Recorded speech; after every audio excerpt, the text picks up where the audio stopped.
Doctor صاحبہ، یہ جو کچھ ہو رہا ہے، جو مسئلہ اس وقت نظر آتا ہے، ظاہر ہے حکومتیں یہ کہتی ہیں کہ بین الاقوامی طور پر ہو رہا ہے، کلائمیٹ چینج کی وجہ سے ہو رہا ہے، مگر یہ مسئلہ اس وقت جس کا ہمیں سامنا ہے، پانی کا بہاؤ ہونا، وہاں ہاؤسنگ سوسائٹیز کا ہونا، انفراسٹرکچر کا ہونا، یہ مسئلہ کتنا ہمارا اپنی وجہ سے ہے اور کتنا کلائمیٹ چینج کی وجہ سے ہے؟ جی دیکھیں، جو آپ بات کر رہے تھے ابھی کہ کلاؤڈ برسٹ ہو رہا ہے، بارشیں شدید ہو رہی ہیں، کچھ عرصہ پہلے تک یا کچھ دہائیوں پہلے تک جب برسات کا موسم ہوتا تھا تو بھی بارشیں ہوتی تھی، پر اس طرح کی تباہ کاریاں نہیں ہوتی تھیں، بہت کم تھا، یا کچھ دہائیوں بعد سیلاب آتے تھے، اتنے زیادہ سیلاب نہیں آتے تھے۔ اب مسئلہ یہ ہو رہا ہے کہ گلوبلی تو کلائمیٹ چینج ہو رہا ہے، جس کی وجہ سے ہم ہیٹ ویوز، قحط اور یہ کلاؤڈ برسٹ جیسے پروسیس سے گزر رہے ہیں۔ برسات میں کلاؤڈ برسٹ عام بات ہو گئی ہے پاکستان میں تو اب خاص طور پہ۔ لیکن دوسری طرف جو بات، جو ابھی آپ واقعے کا ذکر کر رہے تھے، ہاؤسنگ سوسائٹی میں جو واقعہ ہوا ہے، وہ صرف اس لیے ہوا ہے کہ ہم نے دریاؤں کی اور ندی نالوں کی گزرگاہوں پہ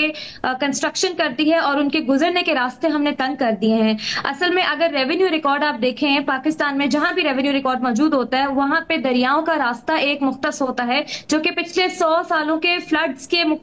حوالے سے جو ہے وہ بتایا جاتا ہے کہ کہاں تک دریا کا راستہ ہونا چاہیے، چاہے دریا سوکھا ہے یا دریا بھرا ہوا ہے، آپ کنسٹرکشن نہیں کر سکتے۔ لیکن ہمارے ملک میں ایک انفارچونیٹلی یہ معاملات ہیں کہ ہم کنسٹرکشن وہیں کرتے ہیں جہاں پہ ہمیں لگتا ہے دریا آس پاس ہے، وہیں پہ انویسٹمنٹ انوائٹ کرتے ہیں۔ تو میرے خیال سے جی یہ کلائمیٹ چینج تو ہے، لیکن جو زیادہ ڈیزاسٹر ہو رہا ہے وہ ہماری اپنی مس پلاننگ کی وجہ سے ہے۔ اور پھر کیونکہ ظاہر ہے پھر حکومت کی طرف سے دعوے بھی کیے جاتے ہیں کہ ہم اقدامات کر رہے ہیں، کلائمیٹ چینج سے نمٹنے کے لیے امکانات کر رہے ہیں، کے لیے اقدامات کر رہے ہیں، بین الاقوامی اداروں سے کمٹمنٹ بھی کی جاتی ہے، لیوی بھی لگائی جاتی ہے، مگر پریکٹیکلی آپ کوئی پالیسی دیکھ رہی ہیں جو بنتی نظر آتی ہو، پھر آن گراؤنڈ آنے والے سالوں میں اس پر عمل درآمد ہوتا نظر آتا ہو؟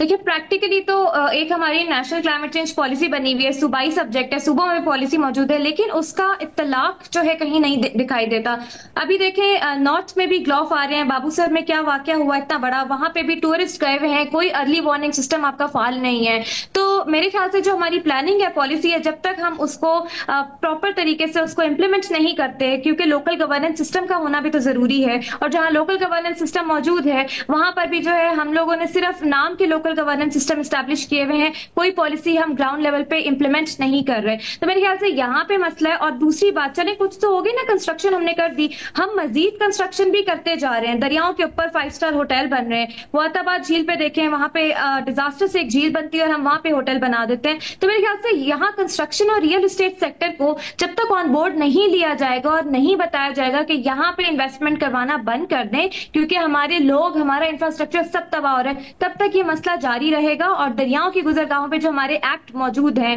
ریور انکروچمنٹ ایکٹ موجود ہے، صوبوں میں بھی موجود ہے، اس پہ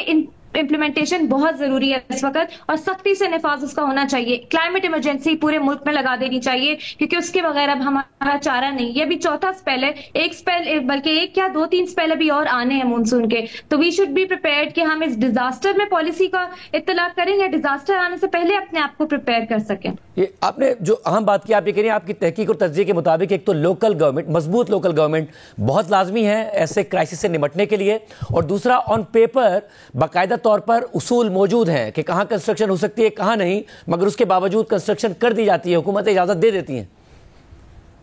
جی دیکھیں کچھ جگہوں پہ تو اب میں نہیں جانتی حکومت اجازت دے دیتی ہے یا کیا معاملات ہے، کچھ جگہوں پہ تو یہ ہے کہ چلے انکروچمنٹ ہوتی ہے، انتظامیہ آتی ہے اس کو ہٹانے، کچھ دنوں بعد وہاں پہ پھر انفراسٹرکچر کھڑا ہوا ہوتا ہے۔ تو مجھے سمجھ میں نہیں آ رہی ہے ایلیٹ کیپچر کا مسئلہ ہے یا اپنے ویسٹڈ انٹرسٹ کا ایشو ہے، میں کچھ کہہ نہیں سکتی، لیکن بحیثیت ایکسپرٹ میں یہ کہہ سکتی ہوں کہ اس وقت جو ہمارے ملک میں یہ جو کنسٹرکشن اور ریئل اسٹیٹ سیکٹر اور یہ جو انویسٹمنٹس ہو رہی ہیں، پورٹ سوسائٹی بنائی جا رہی ہیں، آپ دیکھیں 2022 میں کراچی کی بھی پورٹ سوسائٹی سیلاب میں تھی، اور اس وقت ابھی 2025 کے سیلابوں میں آپ کے دارالحکومت اسلام آباد اور اس کے ملحقہ علاقوں میں پورٹ سوسائٹیز اس وقت سیلاب کی زد میں ہیں۔ تو میرے خیال سے کلائمیٹ چینج کو نہیں پتا امیر کون ہے غریب کون ہے۔ ہاں امیر کے لیے آسانی ضرور ہوتی ہے اس کے نقصان کی بھرپائی کرنا، لیکن غریب کے لیے کوئی بھرپائی کرنے والا نہیں ہوتا۔ تو اس کے امپیکٹ جو ہے وہ ڈسپرپورشنیٹ ہے، اور اس وقت بہت ضروری ہے کہ ہم لوگ ایمرجنسی میں کی سچویشن میں اگلے ڈیزاسٹر سے پہلے پلاننگ اپنی امپروو کریں، اور انفورسمنٹ جو ہے زمین پر وہ فوری طور پہ پہ امپلیمنٹ کروائیں. اور اس کی کتنی ارجنٹ ضرورت ہے، کیونکہ ظاہر موسمیاتی تبدیلی کا جو ترقی یافتہ ممالک ہیں وہ بھی شکار ہو رہے ہیں، وہاں اموات بھی ہو رہی ہیں، انفراسٹرکچر بھی تباہ ہو رہا ہے.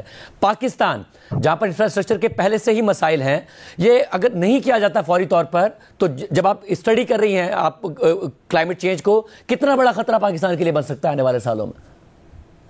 دیکھیں گلوبلی پاکستان کی کچھ اپنی بھی کمٹمنٹس ہوتی ہیں گلوبل فورمز پہ کہ ہم لوگ کلائمیٹ میں اڈیپٹیشن کو پرائیورٹائز کریں گے، کمیونٹیز کو ہم انگیج کریں گے، میٹیگیشن کریں گے، یعنی کلائمیٹ فرینڈلی جو ہے اپروچ لے کر آئیں گے. لیکن میرے خیال سے ہماری اپروچ اربن کلائمیٹ ریزیلینس کی طرف نہ، یہ جو شہروں میں کلائمیٹ چینج کے حوالے سے انفراسٹرکچر بنتا ہے، اسپونج سٹی کا کانسیپٹ ہوتا ہے جہاں پہ جنگلات کو محفوظ کیا جاتا ہے. ہمارے ہاں جنگلات بالکل کٹ جاتے ہیں. ابھی دیکھ لیں، آج کی میں ویڈیو دیکھ رہی تھی کہ نارتھ میں سیلاب ہے، فلیش فلڈ ہے، وہاں ٹمبر مافیا لکڑیاں جو ہے وہ فلیش فلڈ میں پھینک کے تو نیچے ڈاؤن اسٹریم ٹرانسپورٹ کر رہے ہیں. فارسٹ گورننس ہماری نہیں ہے، نیشنل پارکس میں کنسٹرکشن ہو رہی ہے، تو اس چیز پہ انفورسمنٹ اور امپلیمنٹیشن سختی سے نہیں آئے گی. اگر نہیں آئے گی تو آج ہم جہاں کچھ شہر تباہ ہو رہے ہیں اربن فلڈنگ سے، اگلے سال ہم لوگ پورے ملک میں وہ تباہی دیکھ سکتے ہیں. تو اس تباہی سے بچنے کے لیے ضروری ہے ہم آج پریپیئر کر لیں فوری طور پہ، اور ہم انٹرنیشنل فائنانس پہ زیادہ ریلائی نہیں کریں. پوری دنیا میں اس وقت آپ کو بھی پتا ہے ممالک پیچھے ہٹ گئے انٹرنیشنل فائنانس دینے سے، کلائمیٹ کو سپورٹ کرنے سے. اس وقت ہم خود ہی پہ ڈیپینڈ کرنا، اور کم از کم جو ہم کر سکتے ہیں وہ اقدامات تو ہم کریں، اپنے لوگوں کو تو بچائیں، ریزیلینس تو اسٹیبلش کریں.